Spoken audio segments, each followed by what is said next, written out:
নমস্কার, পূর্বোত্তর টেলিভিশনের সংবাদ বুলেটিনে আপনাদের সকলকে জানাই স্বাগত।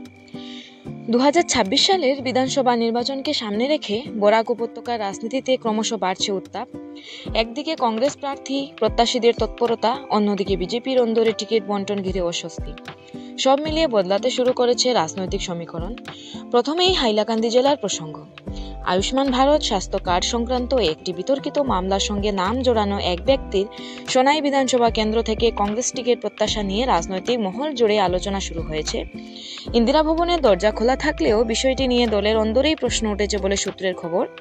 এই ঘটনাকে কেন্দ্র করে কংগ্রেসের আভ্যন্তরীণ রাজনীতিতে চাপানোতার সৃষ্টি হয়েছে। এদিকে শাসক দল বিজেপির অবস্থাও খুব একটা স্বস্তির নয়। ধলাই ও উদারবন বিধানসভা কেন্দ্রে একাধিক টিকিট প্রত্যাশী মাঠে নামার দলের অন্দরে সমন্বয় বজায় রাখা বড় চ্যালেঞ্জ হয়ে দাঁড়িয়েছে। স্থানীয় পর্যবেক্ষকদের মতে বিরোধী দল নয়, বরং নিজেদের দেশের দাবিদাবার সামাল দেওয়াই বিজেপির জন্য 2026 সালে বড় পরীক্ষার বিষয় হতে পারে।